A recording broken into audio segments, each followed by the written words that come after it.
Have you ever encountered someone who seemed determined to diminish your light?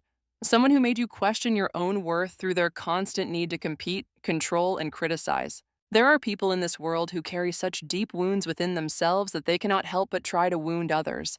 And perhaps you have crossed paths with one of these souls. Maybe it was a colleague who undermined your achievements, a friend who turned others against you, or someone in your community who seemed to take pleasure in your struggles. If you have ever felt the sting of another person's cruelty, if you have ever wondered how to respond to those who try to control or diminish you, then this story is meant for your heart. Today, I want to share with you the story of Sarah, a 37-year-old teacher from Portland, Oregon, whose life became entangled with someone who would challenge everything she believed about kindness, strength, and the power of choosing love over retaliation. Sarah's journey through this difficult relationship would ultimately teach her profound lessons about healing, forgiveness, and the unexpected ways that our greatest challenges can become our most powerful teachers. This is not just Sarah's story, though. It is a story about all of us who have faced those who would try to break our spirits, and it is about the choice we all have to either respond from our wounds or from our wisdom. Sarah had always been the kind of person others described as gentle. She taught third grade at Roosevelt Elementary, where her classroom was a sanctuary of warmth and encouragement.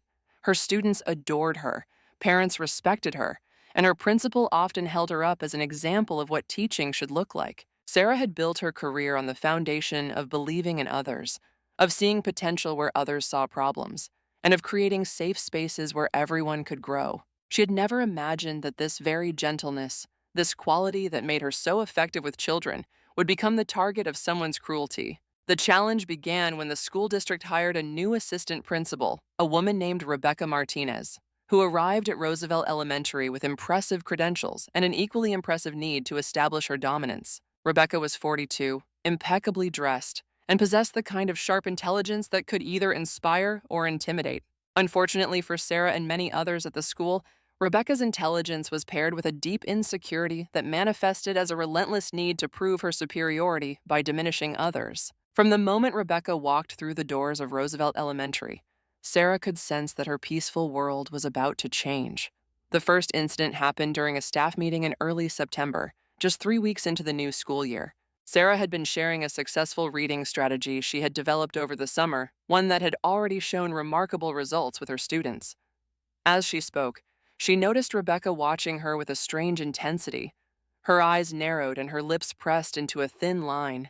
When Sarah finished her presentation, Rebecca stood up slowly, her voice carrying a tone of condescending authority as she said, "Well, that's certainly an interesting approach, Sarah, though I have to wonder if you're aware of the research that shows why methods like these can actually harm students' long-term development." The room fell silent. Sarah felt her cheeks flush as Rebecca continued to systematically dismantle her presentation, citing studies that Sarah was certain didn't exist, and questioning her qualifications in ways that felt designed to humiliate rather than educate. Other teachers shifted uncomfortably in their seats, and Sarah could see the confusion and sympathy in their eyes. She had never experienced anything like this professional public shaming, and she struggled to find words to respond. By the time the meeting ended, Sarah felt as though something precious inside her had been damaged, and she couldn't shake the feeling that this was only the beginning. Over the following weeks, Rebecca's behavior towards Sarah intensified. She would appear in Sarah's classroom unannounced, claiming to conduct informal observations but actually looking for any small thing she could criticize. She questioned Sarah's teaching methods in front of students, undermined her authority with parents by suggesting that Sarah might not be the best fit for their children, and began documenting every minor issue she could find, from a bulletin board that was slightly crooked to a lesson plan that didn't follow the exact format she preferred. Rebecca seemed to take particular pleasure in criticizing Sarah in front of other staff members, often disguising her attacks as constructive feedback while making sure everyone understood that Sarah was somehow inadequate. What made Rebecca's behavior particularly cruel was how calculated it was. She was careful never to cross lines that would be obvious to administrators, never quite engaging in behavior that could be easily reported or documented as harassment. Instead, she operated in the gray areas of professional relationships, using her position of authority to make Sarah's work life increasingly difficult while maintaining plausible deniability. When she started her Sarah, as Sarah, the doc, Rebecca's, but it was some people she had worked, she thought she won, it was Patterson, that does, she noted, she began, Sarah began to research strategies for dealing with difficult people, reading books about emotional intelligence, workplace bullying, and conflict resolution. She started seeing a therapist who helped her understand how her people-pleasing tendencies and conflict avoidance had made her an easy target for someone like Rebecca. She learned about setting boundaries, documenting interactions, and protecting her own mental health while still maintaining her professional responsibilities. Most importantly, she began to reconnect with her own inner wisdom and strength, qualities that had been overshadowed by months of self-doubt and fear. The transformation didn't happen overnight, but gradually Sarah began to change how she interacted with Rebecca. Instead of becoming defensive when Rebecca criticized her, Sarah learned to listen calmly and respond with questions. "Can you help me understand specifically what you would like me to do differently?" she would ask, forcing Rebecca to provide concrete feedback rather than vague criticisms. When Rebecca tried to undermine her authority in front of others, Sarah would politely redirect the conversation and follow up privately with those involved to clarify any confusion. She began documenting all of her interactions with Rebecca, creating a clear record of the pattern of harassment while protecting herself legally. But perhaps most importantly, Sarah began to respond to Rebecca's cruelty with a kind of compassionate detachment that she had never thought possible. She stopped taking Rebecca's attacks personally, recognizing them as expressions of Rebecca's own pain and insecurity. This didn't mean that Sarah became a doormat or that she accepted inappropriate treatment. Instead, she learned to protect herself while still maintaining her own integrity and kindness. She set clear boundaries about what behavior she would and would not accept, and she enforced those boundaries with calm professionalism. The change in Sarah's energy and demeanor began to affect the entire dynamic between them. Rebecca, who had been feeding off of Sarah's fear and defensiveness, found herself facing someone who was no longer easy to intimidate or control. Sarah's calm responses and professional boundaries made it much more difficult for Rebecca to hide behind the pretense of constructive criticism. Other staff members began to notice the change as well, and several came forward to share their own experiences with Rebecca's difficult behavior, creating a sense of solidarity and mutual support that had been missing before. As the school year progressed, something unexpected began to happen. Sarah's newfound strength and emotional maturity started to influence not just her relationship with Rebecca, but all of her professional relationships. Her teaching became more confident and creative than it had ever been. Her relationships with parents deepened because they sensed her authenticity and inner peace. Her students responded to the calm strength she now embodied, creating a classroom environment that was more nurturing and effective than ever before. In trying to break Sarah down, Rebecca had inadvertently forced her to develop a level of emotional intelligence and professional competence that she might never have discovered otherwise. The real test of Sarah's growth came in March, during a particularly challenging incident involving one of her students. 8-year-old Marcus had been struggling both academically and behaviorally all year, and Sarah had been working carefully with his family to develop strategies to support him. During a parent conference, Rebecca inserted herself into the meeting and began questioning Sarah's approach in front of Marcus's parents, suggesting that perhaps a different teacher would be better equipped to handle his needs. The old Sarah would have been devastated by this public undermining, but the new Sarah remained calm and professional. After the meeting, instead of defending herself or attacking Rebecca, Sarah asked to speak with her privately. In Rebecca's office, with the door closed, Sarah spoke with a quiet strength that surprised even herself.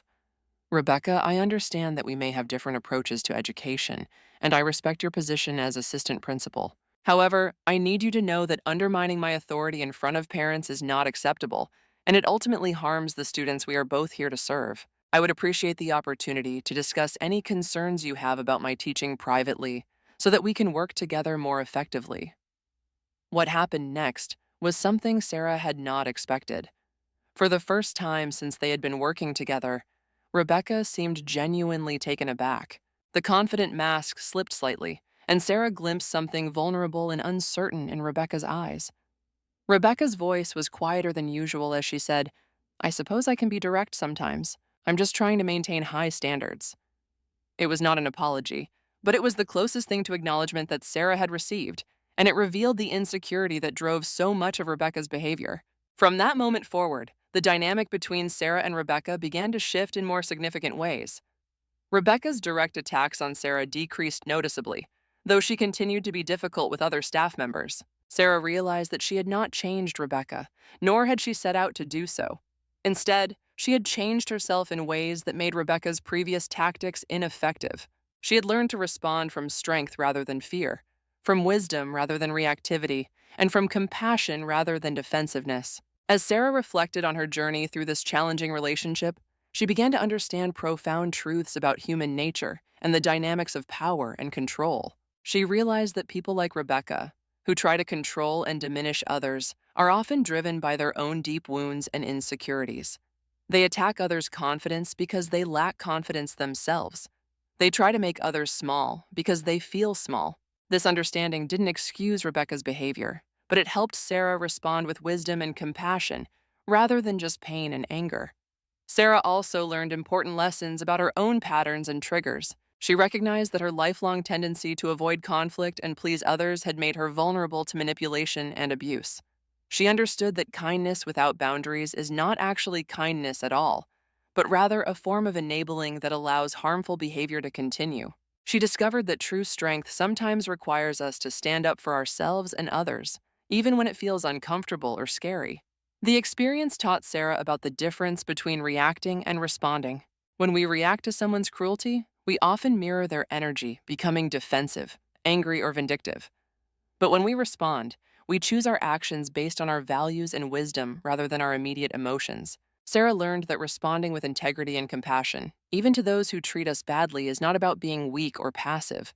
It's about being strong enough to choose our own path regardless of how others choose to behave. Perhaps most importantly, Sarah discovered that our greatest challenges often contain our greatest gifts. The painful experience with Rebecca forced her to develop emotional skills, professional competence, and inner strength that transformed not just her work life, but her entire approach to relationships and personal growth. She learned to trust her own judgment, to set healthy boundaries, to communicate with clarity and conviction, and to maintain her compassion even in difficult circumstances. As the school year came to an end, Sarah reflected on how profoundly she had been changed by this experience. She was no longer the same gentle, conflict-avoiding person who had been so easily targeted by Rebecca's cruelty. She had become someone stronger, wiser, and more complete. She had learned that healing doesn't always mean that difficult people become easy to deal with, or that painful situations magically resolve themselves. Sometimes healing means that we become strong enough to handle difficult people and painful situations with grace and wisdom. In June, as teachers were cleaning out their classrooms for summer break, Sarah had a final interaction with Rebecca that brought their complex relationship full circle. Rebecca appeared in Sarah's doorway as she was packing up her teaching materials, and for a moment they looked at each other across the space that had once been filled with so much tension and conflict. Rebecca's voice was different than usual, lacking its typical edge. As she said, "I heard that several parents specifically requested you for next year. That's unusual for a teacher who's had performance concerns." Sarah paused in her packing and looked directly at Rebecca with eyes that held no anger or fear, only a kind of peaceful strength. "I think this year has been good for my growth as an educator," she said simply. "Sometimes our biggest challenges become our greatest teachers." Rebecca nodded slowly, and for just a moment, Sarah glimpsed the wounded person behind all the professional armor and defensive behavior. In that moment, Sarah felt a wave of genuine compassion for Rebecca, understanding that they had both been changed by their difficult relationship, though perhaps in different ways. The summer break gave Sarah time to process and integrate all that she had learned from her experience with Rebecca. She spent time in reflection, writing in her journal about the insights and growth that had emerged from such a painful situation. She realized that she had not just survived Rebecca's attempts to break her spirit, she had actually become stronger and more authentic because of them. The experience had forced her to develop qualities of resilience, emotional intelligence, and professional competence that she might never have cultivated otherwise. Sarah also spent time considering how this experience could help her better serve her students and families. She realized that many of the children she taught were dealing with their own difficult relationships, whether with classmates, siblings, or adults in their lives. Her personal experience with handling cruelty and controlling behavior had given her insights and skills that she could use to help children navigate their own challenging relationships with greater wisdom and resilience. When the new school year began, Sarah returned to Roosevelt Elementary as a transformed educator and person. Her colleagues noticed the change immediately, She carried herself with a quiet confidence that was both warm and strong. She spoke up more readily in meetings, shared her ideas with conviction, and demonstrated the kind of professional leadership that inspired respect from both administrators and peers. Her classroom became known throughout the school as a place where children learn not just academic subjects, but also emotional intelligence, conflict resolution, and the importance of treating all people with dignity and respect. Interestingly, Rebecca's behavior towards Sarah continued to evolve throughout that second year. While she never became warm or particularly supportive, she stopped targeting Sarah with the kind of calculated cruelty that had characterized their first year together. Sarah's consistent professionalism and emotional maturity had made it clear that the old tactics would no longer be effective. More importantly, Sarah's growth had inspired other staff members to develop their own boundaries and responses to Rebecca's difficult behavior, creating a school culture that was less tolerant of workplace bullying and more supportive of authentic professional relationships. The story of Sarah and Rebecca illustrates a profound truth about human relationships and personal growth. When we encounter people who try to control, diminish, or hurt us, we have choices about how to respond. We can become bitter and defensive, allowing their cruelty to poison our own hearts and relationships. We can become victims, giving them power over our emotions and self-worth. Or we can use these difficult experiences as opportunities for growth, developing the emotional strength, wisdom, and compassion that transform not just ourselves, but often the entire dynamic of the relationship. Sarah's journey teaches us that healing from difficult relationships doesn't always require the other person to change or apologize. Sometimes it means that we become strong enough and wise enough to handle challenging people with grace and integrity. It means developing the ability to protect ourselves without becoming hardened, to set boundaries without building walls, and to maintain our compassion even for those who have hurt us. The experience also reveals the incredible resilience of the human spirit when we choose growth over victimhood. Sarah could have allowed Rebecca's treatment to convince her that she was inadequate or unworthy. Instead, she used it as a catalyst for developing qualities of strength, wisdom, and emotional maturity that served her for the rest of her career and life. She learned that our worth is not determined by how others treat us, but by how we choose to respond to that treatment. For those of us who have faced similar challenges with controlling or cruel people in our own lives, Sarah's story offers hope and practical wisdom. It reminds us that we always have choices, even when it feels like we are powerless. We can choose to respond with wisdom rather than reactivity, with compassion rather than bitterness, and with strength rather than victimhood. These choices don't guarantee that difficult people will change, but they guarantee that we will change in ways that serve our highest good and the good of all those whose lives we touch. The relationship between Sarah and Rebecca also illustrates the interconnected nature of healing and growth. When one person in a difficult relationship chooses to respond with emotional maturity and wisdom, it affects the entire dynamic. Sarah's growth forced Rebecca to confront the ineffectiveness of her usual tactics, creating space for different kinds of interactions to emerge. While Rebecca never became the warm, supportive colleague that Sarah might have wished for, she did become less actively harmful, and the overall culture of the school improved as a result of Sarah's transformed approach to conflict and difficult relationships. As we consider the lessons from Sarah's story, we might reflect on our own experiences with people who have tried to control, criticize, or diminish us. Perhaps there have been colleagues who undermined our work, family members who criticized our choices, or friends who tried to make us doubt our own worth and capabilities. These experiences are painful, but they also offer opportunities for profound growth and transformation if we are willing to see them as such. The key is learning to distinguish between the person's behavior and our own worth. When someone tries to make us feel small or inadequate, it says much more about their own wounds and insecurities than it does about our value as human beings. Understanding this can help us respond with compassion rather than defensiveness, with strength rather than fear, and with wisdom rather than reactivity. Sarah's story also reminds us of the importance of developing emotional intelligence and professional competence as forms of self-protection and empowerment.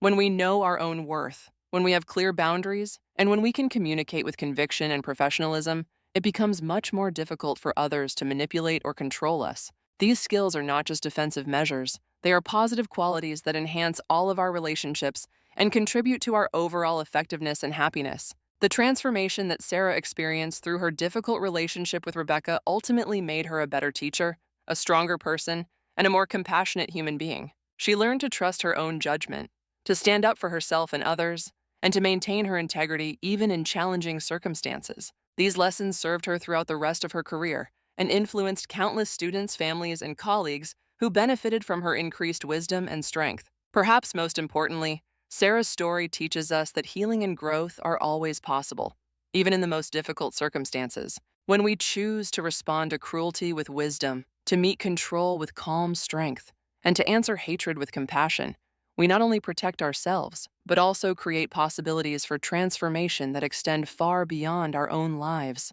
We become forces for positive change in our workplaces, families, and communities, demonstrating through our example that it is possible to maintain our humanity and integrity even when others choose to abandon theirs. The story of Sarah and Rebecca continues to unfold, as all of our stories do, with new challenges and opportunities for growth.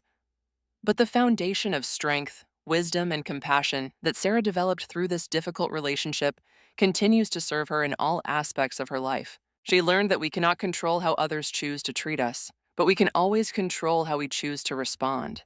In that choice lies our power, our dignity, and our potential for continuous growth and transformation. As we reflect on Sarah's journey, we might ask ourselves what difficult relationships or challenging people in our own lives might be offering us opportunities for growth. How might we respond with greater wisdom, strength, and compassion?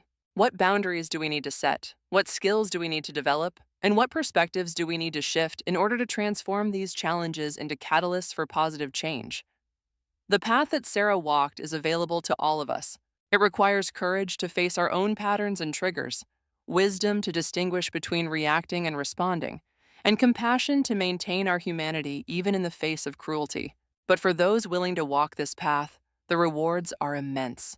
Increased self-confidence, deeper wisdom, stronger relationships, and the satisfaction of knowing that we have chosen growth over victimhood, love over fear, and wisdom over reactivity. Sarah's story reminds us that we are far more resilient and capable than we often realize.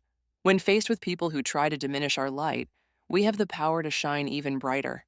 When confronted with cruelty, we can choose compassion. When others try to control us, we can maintain our freedom by choosing our own responses based on our values and wisdom, rather than their expectations and manipulations. In the end, the greatest victory is not defeating our antagonists or making them change, but rather becoming the people we are meant to be regardless of how others choose to behave. Sarah's transformation through her relationship with Rebecca illustrates this beautiful truth. Our greatest challenges often contain our greatest gifts, and our most difficult relationships can become our most powerful teachers if we approach them with the right mindset and commitment to growth. The woman who transformed her rival was ultimately Sarah herself, not through changing Rebecca, but through changing her own responses, developing her own strength, and maintaining her own integrity regardless of the circumstances around her. This is the kind of transformation available to all of us when we choose wisdom over reactivity, growth over victimhood, and love over fear.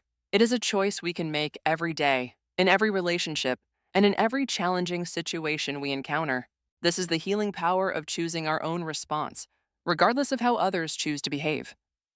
This is the strength that comes from understanding that our worth is not determined by others' treatment of us.